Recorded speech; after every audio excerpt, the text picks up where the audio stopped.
Olá amigos, olá amigas que nos acompanham, cá estamos nós novamente, muito felizes por essa oportunidade que temos de darmos continuidade aos nossos estudos da obra Palavras de Vida Eterna, que, como sempre dizemos, foi ditada pelo Espírito Emmanuel e psicografada por Chico Xavier. Hoje teremos o capítulo 159 dessa obra, intitulado Aprendamos no Entanto. Para quem acompanha o livro em si, pode ser que encontre aí alguma diferença de palavras, mas que o sentido será o mesmo, porque eu estou utilizando o Evangelho por Emmanuel para fazer essa leitura. Então vejamos, capítulo 159, Aprendamos no Entanto. Emmanuel vai nos trazer o apóstolo Paulo, na sua primeira carta a Timóteo, capítulo 4, versículo 15, que diz assim: Desvela-te por estas coisas, nelas persevera, a fim de que a tudo seja manifesto o teu progresso. O apóstolo Paulo é sempre muito incisivo e exorta no que diz respeito às ações, às nossas práticas, ao que nós fazemos, ao que nós externalizamos. E aqui a orientação dele é clara, de início nós podemos deixar isso pontuado. É preciso perseverarmos no que nós acreditamos ser verdadeiro, no caso, as lições do Cristo, as lições do Espiritismo, a fim de que o nosso progresso se faça ver para todos. Então o Espírito Emmanuel inicia dizendo: em muitas reencarnações passadas, adotamos igualmente a estranha maneira de muitos dos nossos irmãos vinculados hoje ao cristianismo, cujo comportamento religioso a vida reajustará qual aconteceu a nós outros. Buscávamos o Evangelho e pregávamos o Evangelho atendendo a sentido demagógico. Queríamos o Cristo para que o Cristo nos servisse. Cultivávamos a oração pretendendo subornar a justiça divina. Compartíamos demonstrações e expressões de fé à caça de vantagens pessoais, no imediatismo das gratificações terrestres. À face disso, temos entrado múltiplas vezes no renascimento físico e atravessado os pórticos da desencarnação, carreando a consciência pesada de culpas, à maneira de aposento recheado de lixo e sucata da experiência humana, incapaz de se abrir ao sol da bondade divina. O apóstolo Paulo, no entanto, escrevendo a Timóteo, ele que foi campeão impertérrito da fé viva, traça a diretriz que nos é necessária à frente das lições do Senhor.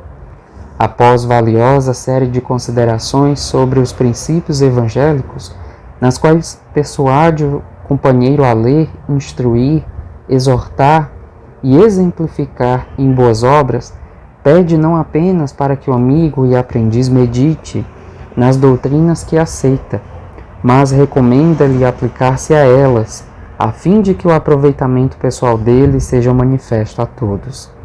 A assertiva de Paulo não deixa dúvidas. Quanto nos seja possível, estudemos as lições do Senhor e reflitamos em torno delas.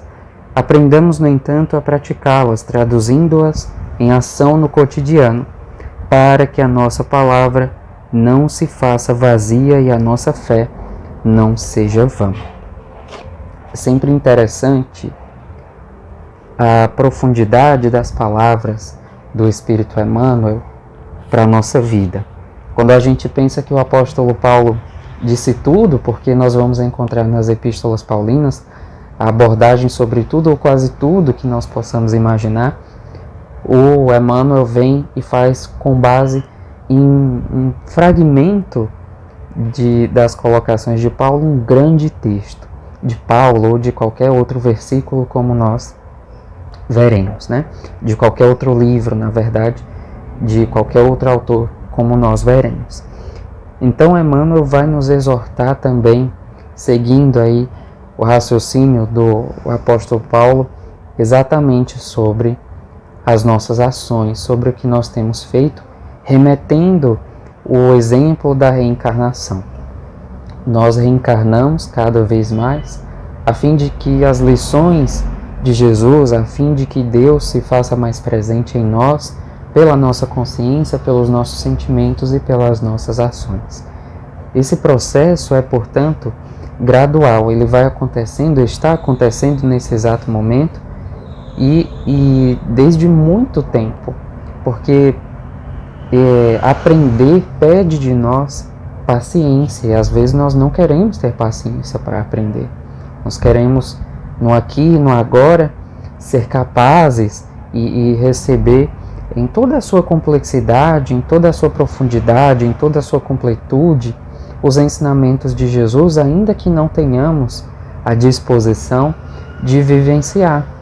Porque, na verdade, Jesus vem e chega a nós por palavras, chega a nós por livros, por interpretações, como nós vemos, acabamos de ver com o Espírito Emmanuel. Então, em teoria, em parte, nós podemos dizer que já conhecemos, mas ainda em relação à teoria, cabe-nos fazer uma ponderação sobre a nossa interpretação. Nem sempre, quando nós lemos, quando nós temos o contato com o Evangelho de Jesus, com os escritos dos apóstolos, dos discípulos, nem sempre o nosso entendimento vai ser o mais correto. Nem sempre ele vai ser o que realmente, em matéria de Cristo, nós precisamos entender. Porque essas interpretações que nós fazemos diante das informações que nós recebemos, e não somente nos escritos dos livros, nos escritos da Bíblia, das obras subsidiárias do Espiritismo, mas a interpretação que nós fazemos de todas as informações, de todos os dados que chegam até nós, vão passar pelo crivo das nossas próprias experiências. A nossa interpretação é construída a partir das nossas experiências, de como que está o nosso pensamento, de como que estão os nossos sentimentos.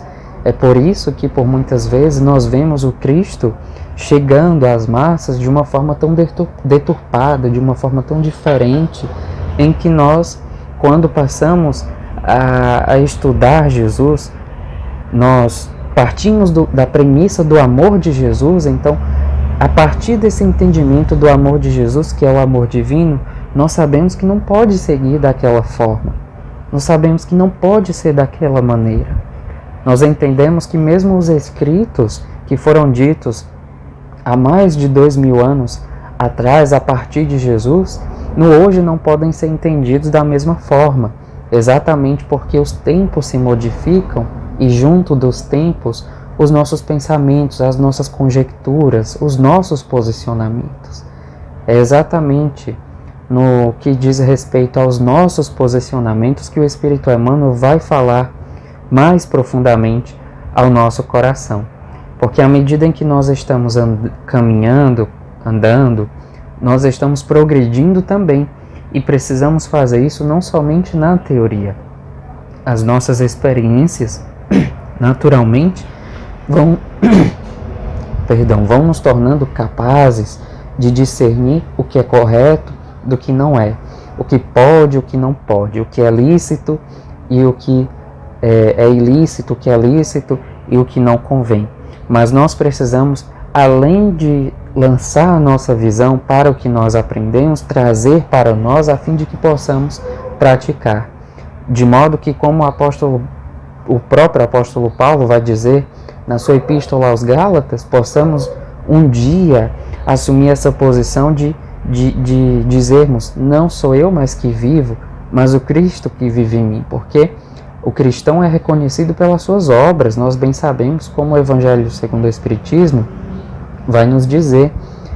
E é claro que quando o apóstolo Paulo vai dizer que é o Cristo que vive nele, ele não está fazendo uma autoexaltação, não está se vangloriando, não está se autopromovendo, mas em verdade dizendo: eu não vivo pelas minhas vontades, pelas minhas próprias vontades, mas a partir do Cristo eu passo a modificar as minhas vontades para que eu esteja em consonância com Ele, né? Para que a minha vida esteja de acordo com o que Jesus deseja para mim. Então nós nos inspiramos nessa colocação do apóstolo Paulo tanto nessa aos Gálatas, quanto para o Timóteo, que diz para perseverarmos, a fim de que a todos seja manifesto o nosso progresso. Então é assim, orando-nos dessa realidade, que nós vamos entender que não basta dizer somos cristãos, que não basta dizer somos espíritas, estudamos os livros da codificação, nos debruçamos sobre o entendimento de Emmanuel, estamos aí estudando o Evangelho Redivivo, ou estudando nos NEPs, estamos fazendo os nossos estudos. Não basta apenas externalizar, mas vivenciar. E a partir dessa vivência, desse contato que nós temos com o Evangelho de Jesus, nós possamos fazer as modificações necessárias. Porque é dessa forma que nós já estamos fazendo há tanto tempo. E hoje o Espiritismo nos chega de uma forma que nós temos uma consciência maior e que podemos dizer sim, com total e absoluta certeza, de uma forma determinada, porque nós estamos nos compromissando com o trabalho do progresso, do autoaperfeiçoamento de cada um de nós. É claro que nós, tal qual o apóstolo Paulo, não vamos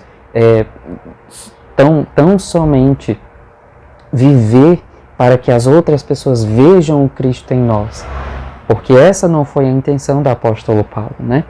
Muitos dizem Senhor, Senhor, como nós vamos ver, mas não serão salvos, porque para ser salvo, e aqui por salvo nós entendemos libertos aí das paixões inferiores, nós precisamos dizer Senhor, Senhor e aceitá-lo e acatá-lo dentro de cada um de nós, nas nossas condutas, nos nossos pensamentos, nas nossas intenções.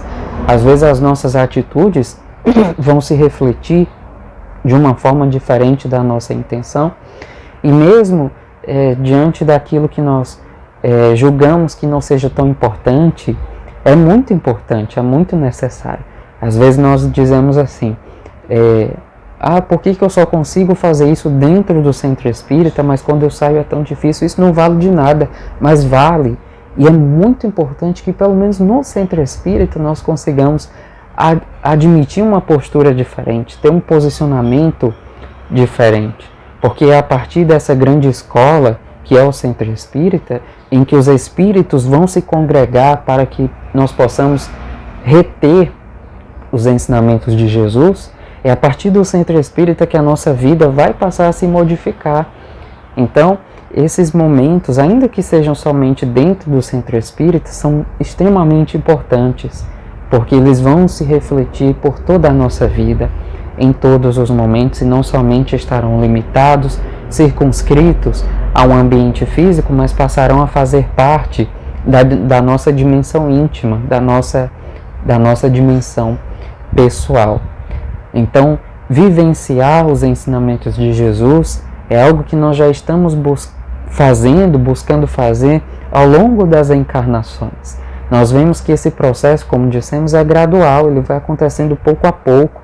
É preciso entendermos, valorizarmos e validarmos cada uma das nossas conquistas pessoais em matéria de Cristo, de Espiritismo, porque é exatamente tomando posse de cada conquista, de cada vitória, de cada felicidade que nós temos, ao alcançar um novo nível de entendimento, que nós vamos nos sentir mais prontos, mais preparados, na verdade, prontos não, mas preparados para cada vez mais aprendermos mais e mais e praticarmos mais e mais. É dessa forma, através das nossas ações, do que nós fazemos, da nossa naturalidade, da nossa espontaneidade, que a nossa transformação pessoal vai refletir para todas as pessoas que estiverem ao nosso redor. É dessa forma que nós seremos sal da terra e luz do mundo, como Cristo vai dizer, porque todos nós somos deuses, nós aprendemos dessa forma, mas como o Espírito Emmanuel nos traz, às vezes o terra a terra vai limitar essa nossa característica divina, de que todos nós carregamos Deus na consciência em cada um de nós. Então, admitirmos essa experiência espiritual na matéria é estarmos assim compromissados e compromissadas com o nosso progresso, com o nosso trabalho evolutivo, que está acontecendo e continuará a acontecer por toda a imortalidade, porque por todo sempre nós estaremos evoluindo. Nem mesmo o Cristo, tendo atingido esse nível crístico de espírito puro, nem mesmo ele deixou de evoluir. Ele mesmo disse, o Pai trabalha até hoje, eu também trabalho, dando-nos aí o entendimento de que Deus trabalha e Ele continua progredindo, Jesus continua progredindo, porque Deus continua trabalhando. Então, nós estamos progredindo e continuaremos por todo sempre. Mas é preciso, além de fazermos os nossos estudos, as nossas interpretações, as nossas ponderações, aplicarmos-nos à prática. Mesmo diante das situações que aparentemente não são favoráveis, mesmo diante dos momentos em que nós nos julguemos menos possíveis de exercer o que Jesus deseja para nós, façamos. É o primeiro passo e esse primeiro passo é muito importante e é necessário. Tal qual nós podemos utilizar do exemplo a marcha de um carro para chegar à segunda, à terceira, à quarta, à quinta, alguns carros à sexta marcha, é preciso passar pela primeira, que é a marcha que vai impulsionar todas as outras. Então, apliquemo-nos à prática do Evangelho de Jesus. Se já sabemos, se já conhecemos, busquemos saber mais, conhecer mais e praticar. E à medida em que nós vivenciarmos, nós iremos aprender mais, nos tornar mais maduros e dessa forma seremos capazes de compreender com ainda mais profundidade, com ainda mais entendimento, com uma interpretação mais voltada à pureza, à sublimidade do Espírito, cada lição que Jesus vai nos repassar, cada exemplo de vida que nós temos ao longo dos tempos, ao longo da história, de personalidades inúmeras que vieram à Terra e que nos suscitam e que nos incitam à evolução e ao progresso. Busquemos, portanto, queridos irmãos e irmãs, vivenciar Jesus em nós, a partir de onde nós estamos, a partir do que nós podemos fazer. Então, naturalmente, pela lei do progresso que se faz a todo momento, Jesus vai brilhar em nós. Muita paz a todos e a todas e até o nosso próximo estudo. Que Jesus nos abençoe o coração.